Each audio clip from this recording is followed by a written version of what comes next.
Hi, today I'm here with Stephanie Newman, a clinical psychologist and author of Barbarians at the PTA and several other books.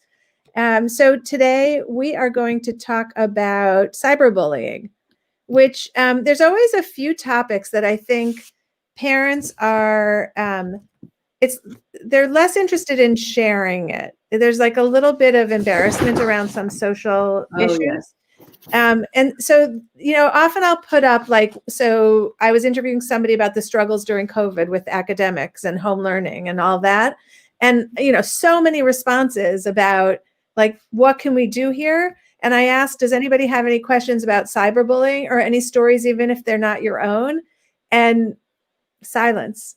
And I had to reach out to people I know one-on-one to say, hey, do you have any stories to share or any questions? So I think we live with such shame in general around social failures, whether they're our own or our children. There's something about having a successful friendship and social life that it seems like we own the power to do that. And if we're not doing it, we're failing, I think that you're bringing up something really important, which is parents love their children. Parents want their children to do well. It comes from a good place. But at the same time, it can be very embarrassing or shameful for them when their kids stumble or struggle. It feels like it's somehow an extension of them, and it's not. And often when someone's being bullied or cyberbullied and their family comes to me for some parenting help, one of the ways to help any adolescent of any age or child is to help them see that when people are bullying you, it often says something about them more than about you. It doesn't feel like that. And the group experience is so important when you're that age. But really, a good piece of therapy is to get them to see that, wow, those people are excluding you. I'm not talking about life and death situations or the really extreme situations where people attempt suicide or really, I'm not talking about that. You can't put your leg up and do a yoga pose and say, let's do some deep breathing and you'll feel better. I am talking about the general therapy when people feel such shame about social issues. If people are excluding you, it's really about them more than about you. They need to do that. It's coming from some place in them. To understand that and to find other people is often a way to help with that. Just a general kind of therapy comment about how therapy might help with bullying. And there's so much evidence when people look at their lives in retrospect that those moments, a woman just wrote an article, she's in her mid-50s, and she reached out to those kids that in middle school did the excluding. Mm-hmm. And they all kind of either apologized, said they were also a victim of the same thing. And this woman lived between those years and adulthood thinking about whether she was the person they told her she was, whether she was annoying or too much or whatever else. Right. And so trying to kind of pretzel ourselves into what someone else wants, especially at that age, you're not going to win because it's not about that. Oh, absolutely. And if you are working with somebody who maybe is doing something that would be called bullying or social aggression, you can often know that there's something going on in the family. Sometimes they're failing out of school or they have a learning challenge or their parents are getting a divorce or that someone has COVID or, it isn't. Most people don't wake up one day and say, wouldn't it be awesome to just start bullying? I think I'll do that. They're bullying out of a place of insecurity, just like you said. Yeah. Okay. So here's a story that you talk about, I think, in one of your articles, which is the creating a fake page that says I hate Sue, for Right. example. So I read that and I thought we're powerless to change that. That exists out in the world. People's meanness feels anonymous to them, so they can come jumping right in to do something really cruel. And what do you do as a parent to kind of empower your kid to survive that devastating? I mean, I can't even imagine how painful that is to have something out there with your name on it targeting you in such a public way. How about that people then like the page? Yeah. So I Hate Suepage can have 100 likes or 1,000 likes or Ironically, I just want to say, when I wrote Barbarians at the PTA, I was trying to start a conversation, and it's funny and it's light, and bullying isn't the lightest topic. So I just want, this stuff is something that it's good for parents to know about, but we're talking about some really extreme examples. I don't think that every school has an I hate so-and-so page, but yes, there are shocking examples like that, or people who film somebody in a private act and then encourage people to watch it. There were people that were prosecuted at a university for that a few years ago because the person that was bullied that way committed suicide. These are horrible, very, very extreme cases. It's hard to come back from the case of you're a 14-year-old and someone does an I hate Suepage. So kids might want to stay home from school. They want to avoid these other people. Certainly, you have to find out what's going on in your life. The first thing is it's not, this is known after, oh, wow, look at this page. Maybe you notice that your kid's in their room shut in worse than usual, your teenager, your preteen. Maybe they've not been eating or sleeping. Maybe their appearance changes drastically, their friend group changes drastically. What I'm saying is it's not a linear thing, like a clear story. So the first thing as a parent is you want to check in with your child, and you want to monitor, figure out a way to monitor the technology if they're younger. When we gave phones, we always had conditions that I'm talking about, for say an 11-year-old, a 12-year-old, we're going to look at your messages once in a while. You're not doing that with your 17-year-old. I don't know. I don't think you'd get that far. Hey, can I see your texts?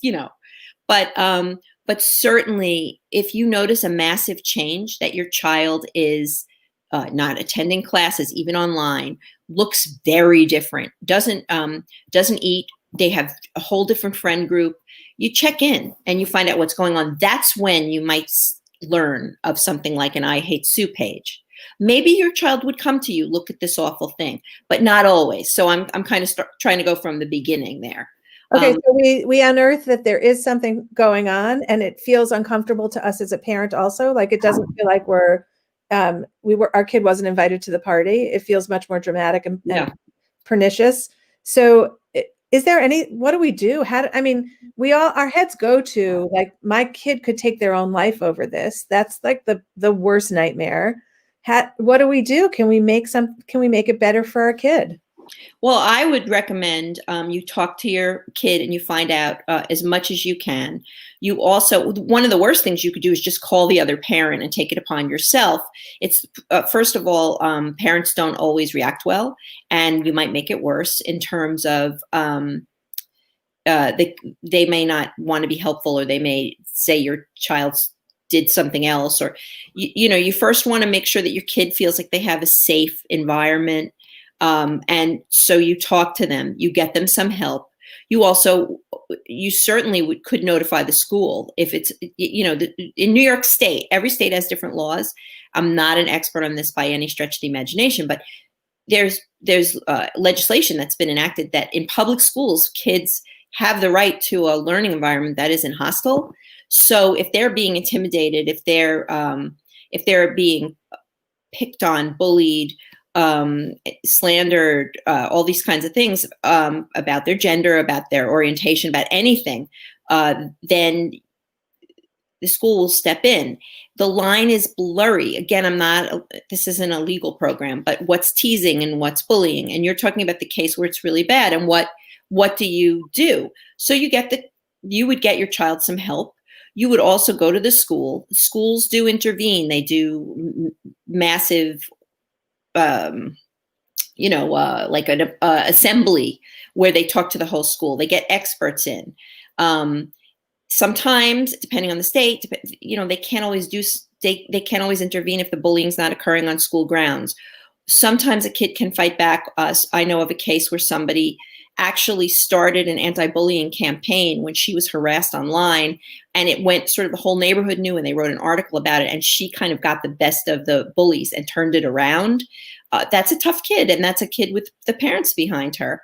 It was about her looks, and she just didn't let them do it. And so I would say certainly encouraging your kid. You can block the people. You can get your kid therapy. Make sure you're talking about what's going on. Make sure you're steering them towards other friends. Those are very extreme cases, and this is a very difficult thing for a family to go through. So it feels like the kids don't believe the parents can help and the adults can help. So how do we create a relationship with our kids where, I mean, I wouldn't know what to do in that situation. Also, I didn't mention you could go to the police if somebody's harassing you and it's really bad. Obviously, you can go to law enforcement, but these are like the last steps. How do you get your kid to talk to you about this? In my field, we have this thing where you connect the present Johnny to the future Johnny in a way. Kids don't realize that if they don't do their homework, they might not be able to have the results they want. So they may not realize that if they don't take steps today, that it will have an impact later. You could try to help them understand that the person they are now is also going to be the same person they are, in 5 years, and try to talk with them and help them. A kid who doesn't, want to do what they're supposed to do in the present because they're ambivalent about it because it's not fun. Over time, talking, showing them you're there, being steady, even if you're smacked in the face and you're like a boxer and you're on the ropes and, you get the water sprayed in your face because your kid doesn't want to talk to you, get up, go right back in. They need to see that you're there. My teenage daughter smacked me down a million times. Get out of my room. I'm fine. Okay. And you go back in there. They need to know someone's there. So, I mean, there's a lot of ways to answer the question, but in terms of how do you build the connection with your kid, know you're there. That's, Okay. So those examples might be, as you said, like the really extreme ones and hopefully the rare ones. But this idea of sexting is really, I have so many things beeping right now. I don't even know how to stop them all. I'm so,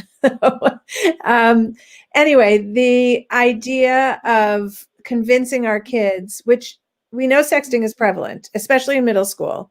And we know that the boy you like promises he'll never share it with anybody. How do we convince our kids that once it's out there, they've lost all control?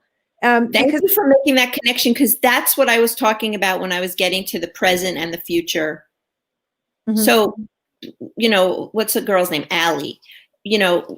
I would say that if you have to connect the present you to the future you, and I know it sounds crazy, but it's indelible, the internet. Once it's out there, it's out there. Or once someone passes it on, it's passed on. You do lose control over it. It may not seem like that, but once the line is crossed, you don't go back.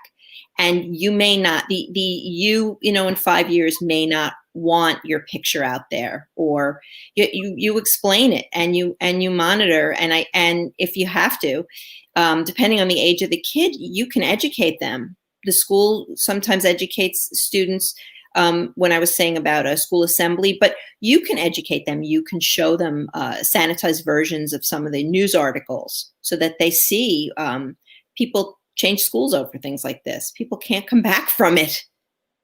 So that's a question I wanted to ask, which is, when you see your kid kind of disappearing in front of your eyes, and it calls for something a little more dramatic, is homeschooling or changing to another school, does that follow you? Like they say, the problems kind of follow you, or can it be the thing that really gives you a fresh start and a chance to reinvent yourself? It's a good question. And I would say it would depend, of course, on on the people. There are as many variations of that as there are of people, but there are experts that parents can talk to, parenting consultants and therapists and psychologists, psychiatrists, different disciplines. If your child really understands that there's something internal to work on, and you're there and you hang in there with them, they can have a good result, whether they need to change the environment whether they stay at home for a little while. Sometimes finding ways, and again, I don't want to sound like a ditz, like, you know, go do yoga breathing and everything will be, I like yoga very, very much, but you have to make some kind of meaningful intervention, maybe help them bolster their esteem in ways, give them, adolescence is also about building your identity, separating from your family, learning to stand on your own, but figuring out who you are. And maybe you don't have to send that naked photo of yourself for the boy to like you. You know, if you get at making their identity strong, these things take time, and no one solution works for anyone. But certainly, once you see extreme things like your child isn't sleeping or eating, their friend group changes, they look different, they start failing, they're asking for help, even if they're giving you the finger, they're asking for help, they're out of control. So you have to show them you're there and try to get them some help outside the house. Even schools have counselors, schools have people that's free. There's plenty of online stuff now, telehealth all over the place. It's easy to get someone help. A local psychological association has lists of people who do telehealth. Well, so I just want to put out there that while there's much more accessibility than there ever has been, you also have to worry about a fit, right? So like you think you found the therapist for your kid or for yourself, and it's not feeling like it's such a kind of, you want to feel uncomfortable in it because it's hard, but also you don't want to feel so uncomfortable that you don't feel it's valuable. So you have to shop for the right fit there, right? Absolutely. If your kid of whatever age doesn't like the therapist, I would respect that. Any therapist worth their salt will not be offended if the fit's not there. And I would give a person of any age a say in who they see and who they talk to. And it's not a day at the spa. It's not supposed to feel good. I often have people who'll say, oh, I feel good after I come because I get it all out. Well, right. But like you said, we're supposed to be a little bit uncomfortable. Yeah, it's tough. It's tough work to get through what's going on in your life that's causing pain. It's not, no one's handing you a Band-Aid and fixing the whole thing. So you need to fix yourself. And as I was trying to say before, even if it seems like it's between you and the teacher or you and another person, and there's a component that's you, if you're a teenager or a younger kid, there's always inside stuff. So you have to look, fix what you're bringing in. It's not just something's doing it to you from the outside, or the school's bad, or. Yeah, a little bit of it is that some kids have a resilience around bullying where it's not gonna penetrate, and then other kids, it's gonna take them down totally. But that's cyberbullying is that's where the beast changes, because it's so public and widespread that no matter how thick-skinned you are, if you find out there's an I Hate Suepage, that's impossible. That is just more than you can expect of anybody to manage. Anyway, so I want to get to the platforms a little bit, and I'm not sure if you know, but I asked people for input here, and someone brought up House Party as being a place where there's a lot of cyberbullying going on. And I was like, wow, you really can never get on top of this as the parent, because it happens, like even gaming can be a place where it's going on. So it's happening in all the spaces they are in their world. First of all, is there one platform that's known for being worse? Instagram keeps coming up. I don't know if that's the worst one. So is there one that we should particularly worry about? These are such good questions. And when you said you asked and you heard about House Party, it just makes me laugh, because as a parent, the minute you think, oh, I've got this, I just learned about 5 new apps and 5 new sites, they have 5 new ones, other new ones. Yeah. So I completely agree that you can't get on top of it, and they know more than you. Instagram took away the likes function. So that used to be a thing, fear of missing out, and make people feel very, very terrible. And others would compete because somebody had so many followers and so many likes, and this person would feel terrible about themselves. So I think they tried to address stuff by doing that. Social media, it makes me think of how powerful it is that not just fear of missing out, but people can start political movements. There's all kinds of stuff going on that parents don't even know about. A bunch of kids got together. I'm not making a political statement at all, but they were wise guys about the election, and they took all the, I think it was the current president's seats in a rally in Wisconsin. And so no one went to the rally because these kids, took all the tickets. And I don't think parents can realize the extraordinary reach and power of social media sometimes.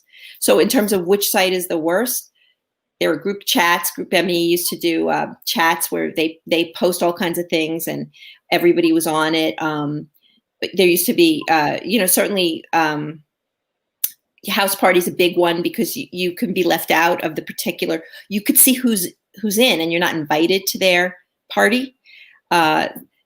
It's really, it goes back to talking to your kid and making sure they're okay and making sure that they are handling whatever it is they're doing. Sometimes people stay off social media for a little while.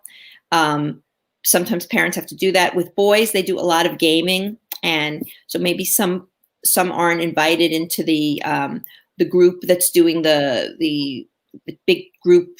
There's a word now; it's evading me. That's my age, but there's like in a war. When you push forward, your munitions push forward in a campaign. So you're not invited into the campaign. It's the same thing. It's excluding. So your kid's always on a device, your kid's always on a game. The American Academy of Pediatrics used to say, and when I say used to say, I mean in the days of the dinosaurs walked the earth 9 months ago before the pandemic, 2 hours a day of screen time is not enough. Well, now there's not even 2 hours that they're not on a screen because they're schooled at home, maybe their activities, if they have any, are from home. So now the recommendation is something that's more creative, so something that's not on a screen. So they're always on a screen is my point. And you have to kind of get a pulse of what they're doing and how it's going for them. You can have little moods, teenagers, do they sleep enough? But if you notice dramatic changes, that's what I keep going back to, because you have to take the pulse of your teen, to quote the name of your magazine. Yeah. So one of the things I think about a lot is this like idea of exclusion, which is such a big middle school issue. And there's exclusion in our lives. Like we get better as adults of not putting it in someone's face, but there's always that kind of like, so who are we going to invite? And maybe we don't want so-and-so. And that's just how we form friendships and groups, and we can't have everybody. And sometimes it's malicious and sometimes it's just space or whatever it is. That to me falls into like, we've got to get our kids to understand that that's a universal thing and not a personal thing. This other stuff that's affirmatively targeting you or your kid, and that the internet allows to take on such a grand scale. I don't know how, as parents, we help our kids other than to say, why don't you take a detox? And then how do you tell them, is it appropriate to say to your kid, get off social media for a few weeks because you need it? There are cases where that is totally appropriate. The other thing is that when people are sheltering in place, everybody talks about the isolation of teenagers and how it's very difficult. And I'm not minimizing it. But there's also the flip side, which is that increased family time, or going back to that hierarchy of the family where, there's some adult or two caregivers or some amount of adults, and then kids, and everybody's working towards a common goal. It really does help bolster them and give them resilience. So if they spend more time with you in the pandemic, I wouldn't necessarily be nervous about that. And if they have to take time off social media, they can go back on. Sometimes with boys, the only way they talk to each other is if they're playing Fortnite. So we did a big disciplinary thing a couple of years ago, took it away for about a month. And my son was like, I don't know what's going on. I haven't talked to anyone, please. So we made the punishment, we waited till the end of the punishment, and I saw how important it was. for some people, that is really a lot of their socializing. Right. So it's the harm and the joy in Yep. one place. And it's really hard. And, we didn't have to deal with that. And our parents certainly didn't have to deal with that. So it's the Wild West. And, I think hopefully we're all just going to keep getting more vigilant and better at, maybe creating some more compassion in the school in general. I don't know if it can be done. If there's one thing people take away, even if your kid tells you, I got it, get away, I don't want you, I hate you, you suck, they don't. Keep going back in for more.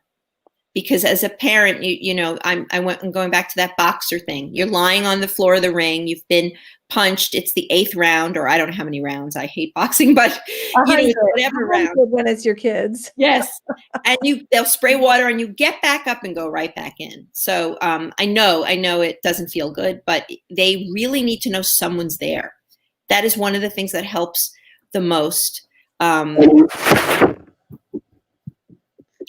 Okay, Dr. Stephanie Newman, thanks so much for being here with us. Thank you for having me.